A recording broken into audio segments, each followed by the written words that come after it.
Welcome to Week and Geek, your new comic preview for September 21st. I'm Mike Ortiz. And I'm the Chris Brown. So you know the drill. Well, first up, we're going to start off with Daredevil number 4. Didn't we just have a Daredevil? We did. They powered. It was the last week or the week before. Yeah, I think it was right around here. It's been great. It's been a great book. They've been powering them out, 2 in a month, I guess. He's pretty fast for a blind guy. Yeah, he does all right. He gets around. He does all right. This book's been fun again. I really like it. That issue with Claw was awesome and fun.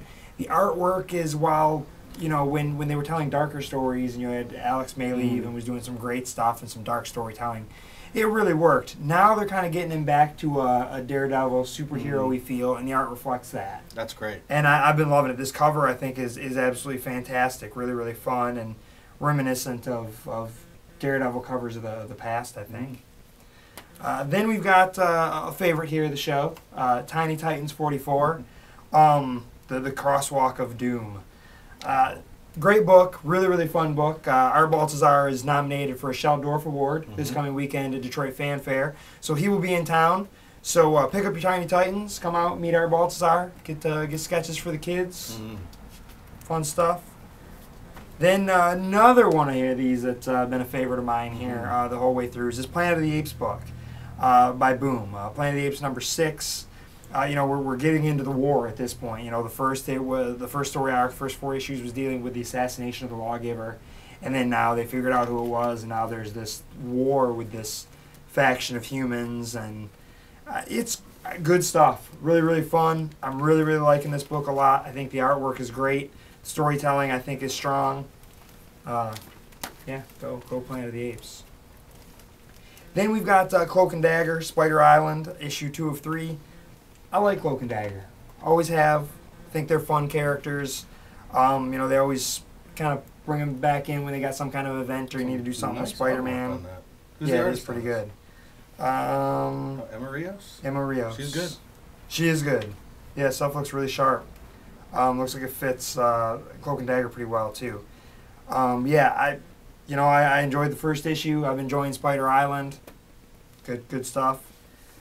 Then Captain America number 3. Now, admittedly, I am behind on an issue or 2 behind on this, but I think the artwork is just absolutely incredible. Yeah. Really liking everything that Brubaker's been doing on Cap. Just awesome stuff. So, I'm excited about that. Excited to get caught up on it, I guess. Captain America versus the Ameridroid. Oh, is that what it is? Yeah, you've got a regular-sized Captain America fighting a giant robot Captain America. I do not love that. That's awesome. And he's coming out of the streets punching stuff. Yep. Then Heroes for Hire number 12, written by Abnett and Lanning, who are over there resurrecting their Resurrection Man at the New 52 at DC. Heroes for Hire has been a great book. I mean, they throw around the term street level a lot for the characters that just punch stuff. Yeah. But this really is a street level book. I mean, these characters are dealing with, the drug runners and the little street level crimes. And it's just a really, really fun team, kind of a rotating cast of characters, which I really like. And as always, I'm a sucker for Misty Knight. I love me some Misty Knight. That hot afro, the bionic arm. Oh, man. Then we get into our new 52s here. Supergirl number 1. I have no idea who Michael Green is. What has he done in the past? He did some, I think, Superman and Batman stuff. He did a lot of Hollywood stuff. I think he was one of the writers on Green Lantern. Am I getting that right? Okay.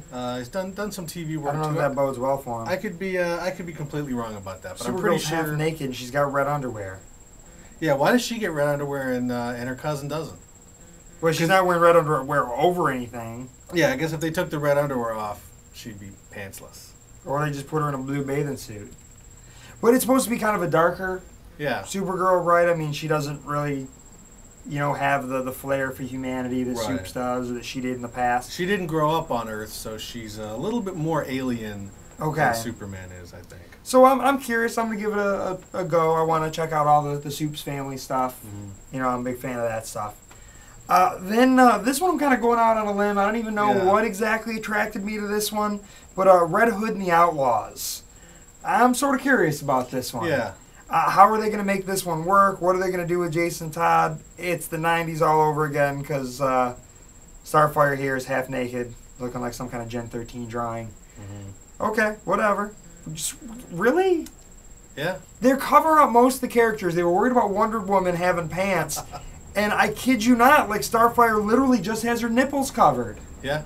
Holy crap. She's an alien. They're not a modest people. Yeah, but I thought DC in general was becoming more modest. Well, I guess so. And they're not worried about selling Red Hood in the Outlaws toys and cartoons. I guess that's true. So, but I'm looking forward to that one. I think that one should be kind of interesting. Looking forward to it even more so now, I guess. Zatanna can't have fishnets, but Starfire's boobs can be hanging out. Quite literally. Wow. Okay. All right then. Then we got Avengers number 17. More talking heads telling the story. But that's kind of a nice little spread at the back there. I like the Avengers and the new Avengers stories. I think they have been fun, but I don't know if fun's the right word. I feel good about the story at the end. Like I feel like I got a story. Right. But nothing happens. It's just people telling me the story. Yeah. It's almost like watching the news of comic books. There's Iron Fist punching somebody. Faces and then a couple of big panels of punching and then a lot of talking. And some punching. Well, this looks like a little more, maybe a little less talking heads than usual in that one. Witch Doctor number 3. This is one of those image books. This is a 4-issue mini. This book has been cool. Mm-hmm. I think this book is really weird.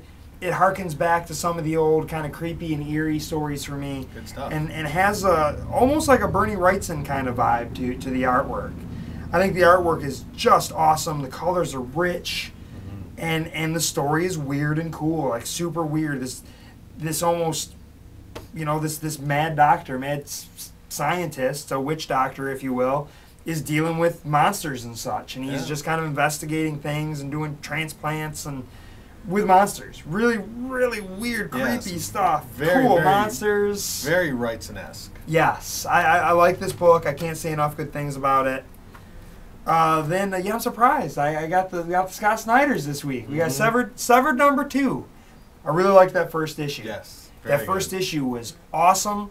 Kind of about an older gentleman with one arm going back and telling the story, presumably of how he came to have one arm, but kind of telling a post-Depression era story about a kid who, rather than just go the way of his parents, he runs away when he gets of age. And then cut to another story with another young boy who perhaps is doing the same thing and then is about to be eaten by a monster.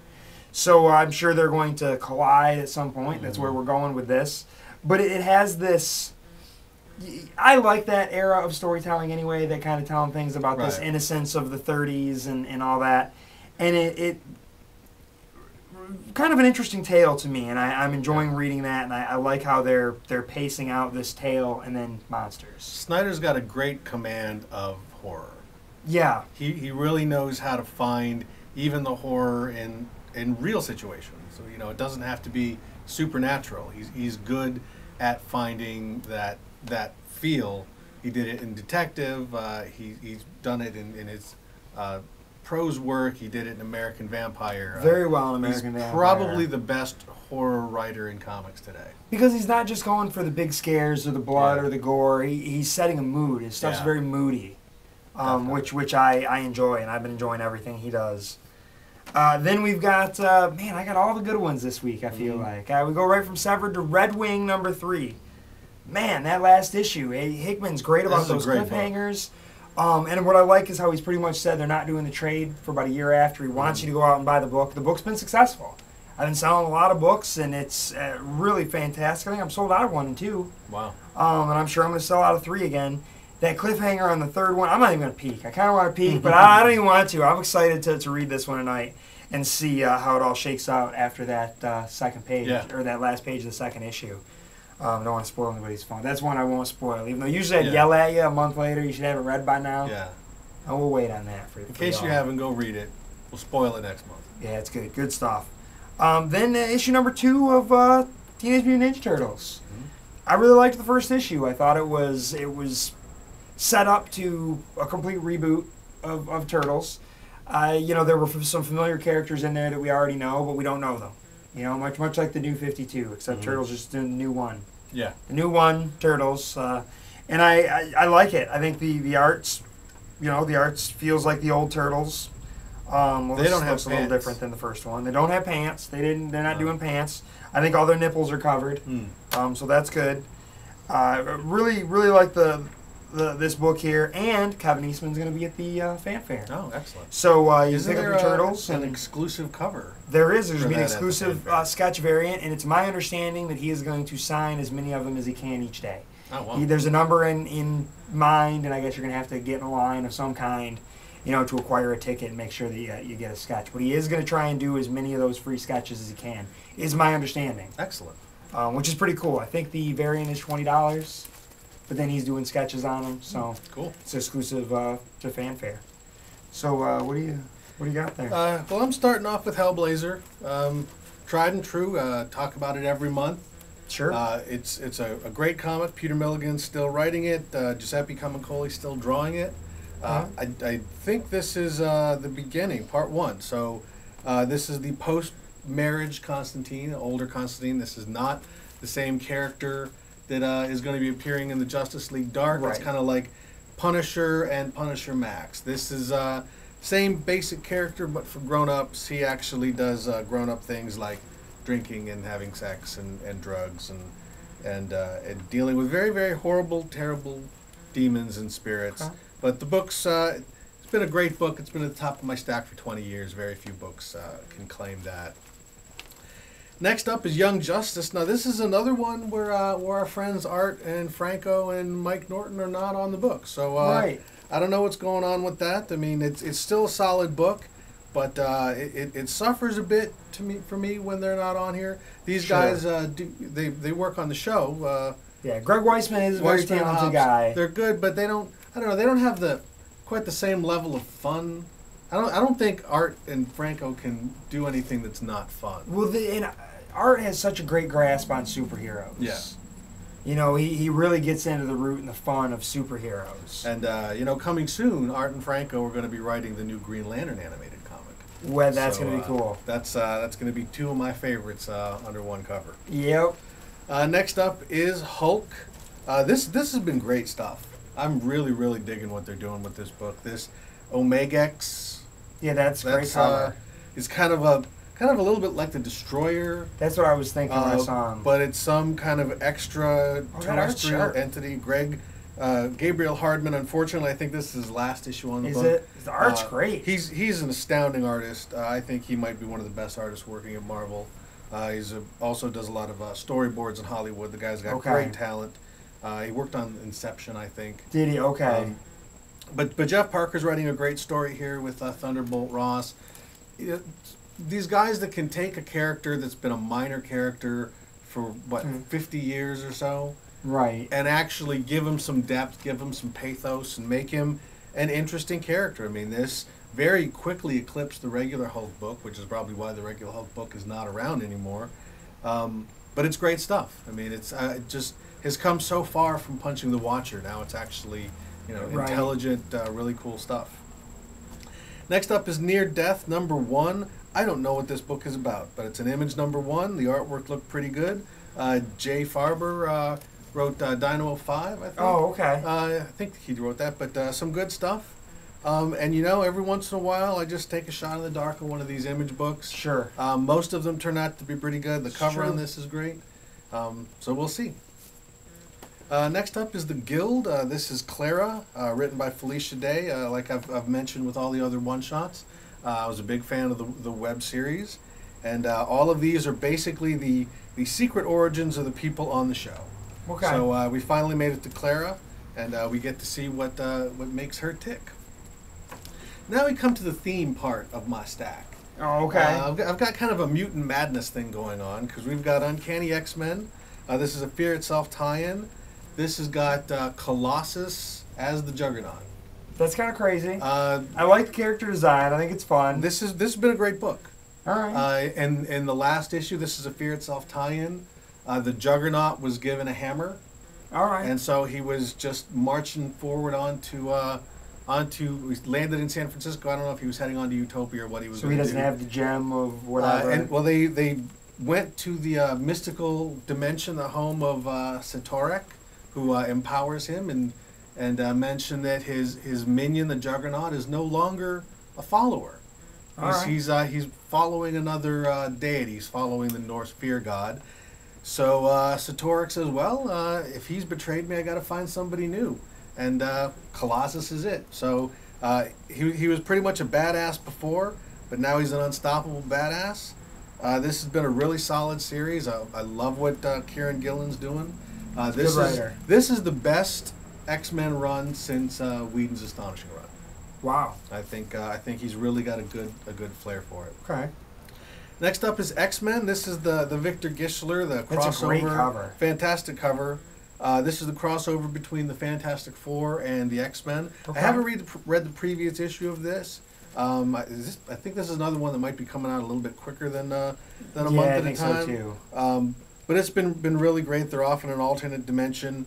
You've got Doctor Doom. You've got Magneto. You know, two of the greatest villains in the Marvel Universe, both being on superhero teams. So it's got some kind of interesting stuff. The X-Men and the FF have an interesting dynamic together. Certainly. And they actually don't share any team members, which is unusual because it seems like there's an X-Men on every team. But yeah, this has been a solid book. Victor Gischler definitely has brought his A game to this book. The next mutant book is X-Men Schism #4. I was not expecting to like this book, like I've mentioned several times. I picked it up primarily for the artwork. The artwork on this one is Alan Davis, so even if the story was horrible, I'd be picking this up. But it hasn't been. It's been really good. This is all leading up to the split between Cyclops' team and Wolverine's team. And by now, I think the two teams have been revealed. You've got the blue and the gold again. Yep. But this is going to explain the new status quo of the X-Men universe. I don't know. Is that the last part? No, there's one more issue after this. Okay. And that will get things going. Again, Jason Aaron writing. This has been a great book. The Polybag cover of the week is Ultimate X-Men There's no #1. Polybag cover of the week? I think so. Marvel Bags Incorporated brings you a very yellow and kind of pale Ultimate X-Men. It's written by Nick Spencer. This is his first Ultimate book. Oh, cool. Some of the stuff that he did in Ultimate Fallout, was that it? Yeah, they all had a part in that. Yeah, so he did a little bit of a preview of what was going to happen in here. This features Wolverine's son, along with Iceman and some of the other people that picked up from the Ultimate X book that only ran 5 issues. This is also going to have a variant cover at Detroit Fan Fair. Yep. So you can go ahead and pick that up when you go there. Absolutely. But this lots of cool variants there. there. Yeah, I don't know what to expect from this. The only Nick Spencer, I read Morning Glories for a while. I've read some of his other stuff. I didn't read any of his DC work. So we'll see. This is kind of the big unknown quantity in the reboot of the Ultimate Universe. Next up, Captain America Corps. I really dig this book. It's a lot of fun. This is an old-fashioned Roger Stern wrote Captain America back when John Byrne was drawing it. That to me was kind of the peak of Captain America until Wade and Garney got on the book, and then Brubaker then after that. But it's definitely got that kind of feel. They're in an alternate universe. Somebody went back in time and stole Captain America's body in the ice, so he never became an Avenger. And this is how the world all went to crap, because Captain America didn't become an Avenger, and the Avengers didn't stay together. They formed for a little while and broke up, and ultimately somebody went and figured out Captain America was the linchpin to the Marvel Universe as it is. Once he removed that, it all fell apart. So somebody grabbed a bunch of Captain Americas to try to make things right again. We go from the Captain America Corps to the Green Lantern Corps. This is the first of my new 52s. This is Peter Tomasi, Fernando Pisarin. I've always been a big fan of this book.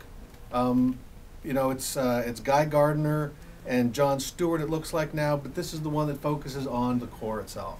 Green Lantern is going to be Hal and Sinestro for now, and then I think next week is the New Guardians, where we've got Kyle and the Blue Lanterns and the Orange Lanterns and all this. But if you just want some good old-fashioned space cops, this is your book.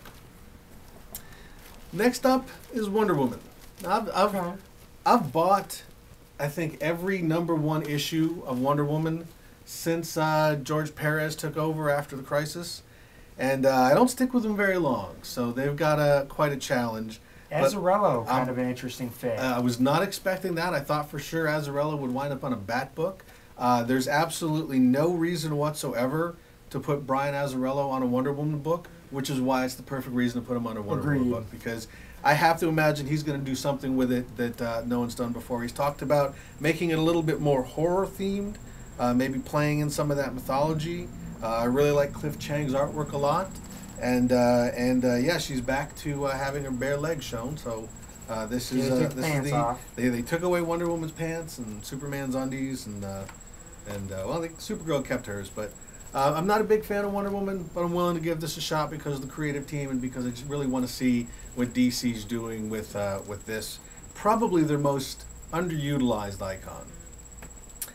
Next up is Nightwing. I've really rarely read Nightwing as a solo character. I like the character in the Teen Titans.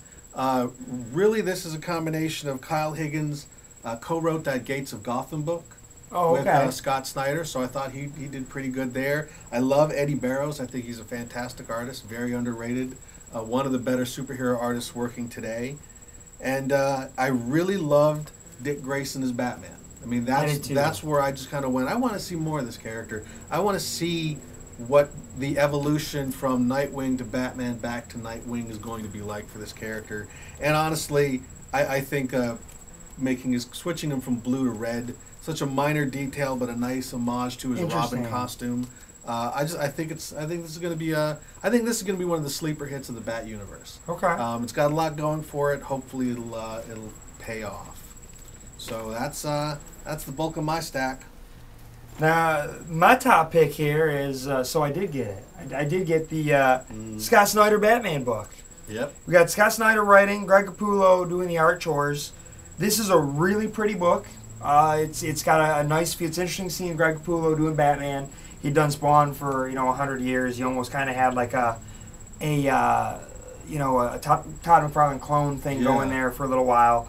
But this very much feels like he's come into his own. I liked him when he was doing X-Force back 100 years ago. I thought his stuff was sharp.